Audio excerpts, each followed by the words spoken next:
بسم اللہ الرحمن الرحیم ربی شرح لی صدری ویسر لی امری واحلل عقدۃ من لسانی یفقہوا قولی۔ آج کا میرا موضوع ہے میلاد اور اس کا پیغام کیا ہے۔ انتہائی قیمتی باتیں ہیں، اس کو آخر تک لازمی سنیں اور ثواب کی نیت سے آگے شیئر کریں۔ اللہ پاک آپ کو جزائے خیر عطا فرمائے۔ اللہ کریم کا لاکھ لاکھ شکر ہے کہ اس نے ہم پر خطاؤں پر اپنا فضل فرمایا اور ہمیں بن مانگے محبوب عظیم علیہ الصلوۃ والسلام کی امت و ملت ہونے کا شرف عطا فرمایا۔ یہ نسبت اتنی حسین نسبت ہے کہ سابقہ انبیاء کرام بھی اس کی آرزو رکھتے تھے، سابقہ قومیں اور امتیں بھی اس کی طلبگار تھیں۔ یہ نسبت معمولی نہیں، یہ نسبت رسولی ہے۔ اللہ کریم نے ہمیں اپنا محبوب عطا فرمایا ہے، جو ہمیں چاہیے کہ اس محبوب کی قدر کریں اور اس کی آمد کے مقصد وحید کو سمجھیں۔ اس محبوب کے میلاد میں 20 پیغامات پوشیدہ ہیں، لیکن ہماری صورتحال کچھ یوں ہے کہ قلب میں سوز نہیں، روح میں احساس نہیں، کچھ بھی پیغام محمد کا تمہیں پاس نہیں۔ یہ بات طے شدہ ہے کہ حضور پر نور صلی اللہ تعالی علیہ وسلم اللہ تعالیٰ کی سب سے بڑی نعمت ہے۔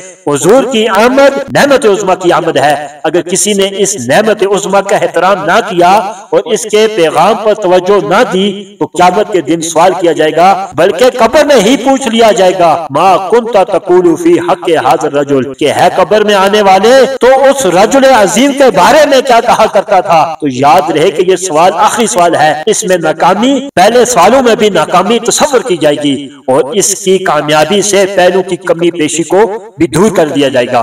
جو بچہ سالانہ یعنی آخری امتحان میں پاس ہو جائے تو وہ پاس ہوتا ہے۔ پہلے یعنی ششمائی اور نومائی کے امتحانوں کی خامیاں نظر انداز کر دی جاتی ہیں۔ یہ بھی معلوم ہوا کہ حضور صلی اللہ علیہ وسلم ہر انسان کی قبر میں جلوہ گھر ہوتے ہیں، اس لیے مومن کے لیے موت کا تصور بڑا خوشگوار ہے کہ الموت تحفۃ المؤمن، موت تو مومن کے لیے تحفہ ہے۔ موت کیا ہے؟ یہ تو پل ہے، یہ تو وسیلہ ہے، یوصل الحبیب الی الحبیب، جو یار کو یار کے ساتھ ملاتا ہے۔ حضرت بلال رضی اللہ تعالیٰ عنہ دنیا سے جا رہے تھے اور مسکرا رہے تھے۔ بیوی سے فرمایا، کیوں روتی ہو؟ میں تو اپنے محبوب اور اس کے صحابہ کرام سے ملاقات کرنے جا رہا ہوں۔ حضور پر نور صلی اللہ علیہ وسلم کا ہر قبر والے کے پاس آنا، اپنا جلوہ دکھانا اور اپنوں کو قبر کی وحشتوں سے بچانا حضور کے حاضر و ناظر ہونے کی دلیل ہے۔ حدیث صحیح کے الفاظ حاضر رجل سے مراد ذات مصطفیٰ ہے۔ حاضر اس میں اشارہ قریب کے لیے ہوتا ہے، یعنی اس کے لیے ہوتا ہے جو محسوس بھی ہو اور مبصر بھی ہو۔ کچھ لوگ شان مصطفیٰ سے جلتے ہیں اور کہتے ہیں کہ یہ ممکن نہیں۔ میں کہتا ہوں، کیا نکیرین بھی قبر والوں کے پاس آتے ہیں یا نہیں؟ کیا ملک الموت ایک لمحے میں ہزاروں انسانوں کی جان قبض کرنے کے لیے ان کے قریب جاتا ہے یا نہیں؟ جس امر کا نکیرین اور ملک الموت کے حق میں امکان مانتے ہو، ان سب کے آقا و مولا کے حق میں کیا استحالہ ہے؟ کیوں نہیں مانتے؟ ہر مکین ان کے فیضان کا محتاج ہے، ہر مکان کا اجالا ہمارا نبی۔ ذات مصطفیٰ کا ظہور نور اللہ تعالیٰ کی سب سے بڑی نعمت ہے، اس لیے اس نعمت کے بارے میں سوال ضرور ہوگا۔ میلاد ہمیں اس سوال کا جواب عنایت کرتا ہے۔ میلاد اعلان کرتا ہے، اے محبوب خدا کا میلاد منانے والوں، وہ دنیا میں آئے تو سب سے پہلے اللہ تعالیٰ کے حضور سجدہ ریز ہوئے۔ تم ان کا میلاد مناتے ہو تو نماز سے کیوں جان چھڑاتے ہو؟ سچا میلادی تو وہ ہے جو 5 وقت کا نمازی ہے۔ یہاں ایک نکتہ بیان کیا جاتا ہے کہ ہمارے نبی اکرم صلی اللہ علیہ وسلم نے آتے ہی سجدہ کیا۔ سجدے کے لیے ان امور کا علم ہونا ضروری ہے۔ ساجد کا جسم پاک ہونا چاہیے، ساجد کا لباس پاک ہونا چاہیے، ساجد کا مقام میں پاک ہونا چاہیے، مسجود برحق عرفان ہونا چاہیے، اندازہ سجدے کا ادراک ہونا چاہیے، وقت سجدے کا علم ہونا چاہیے، وغیرہ وغیرہ۔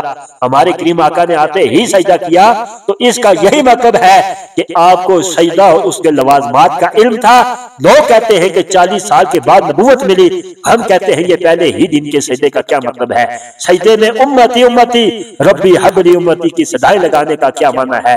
یہ مبارک جملہ بتا رہا ہے کہ آپ کو رب تعالیٰ کا بھی عرفان کامل تھا، اپنے نبی ہونے کا بھی علم کامل تھا اور اس کے مسائل کا بھی فکر کامل تھا۔ اللہ تعالیٰ نے آغوش رحمت میں علم اور عرفان کے خزانے دے کر بھیجا تھا، ساری دنیا کو پڑھانے کے لیے معلم انسانیت بنا کر بھیجا تھا۔ عالم الغیب اللہ کی ذات سے سیکھ کر غیب آیا ہمارا نبی۔ حضرت عیسیٰ روح اللہ نے اپنے پنگھوڑے میں کلام فرمایا، میں اللہ کا رسول ہوں اللہ نے مجھے کتاب عطا فرمائی ہے۔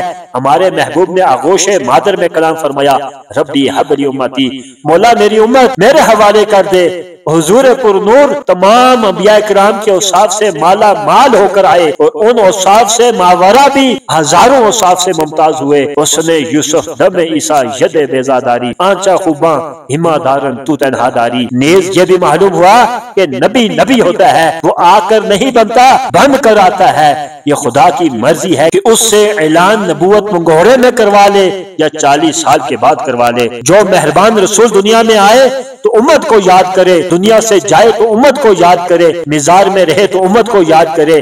اس مہربان رسول کی مہربانیوں اور یادگاریوں کا امت کو بھی خیال رکھنا چاہیے۔ میلاد مصطفیٰ کا یہ بھی پیغام ہے کہ مصطفیٰ کریم علیہ الصلوۃ والسلام کو اپنی امت سے بہت ہی پیار ہے۔ دوست سے ملے تو پھر بھی امت کو یاد کیا۔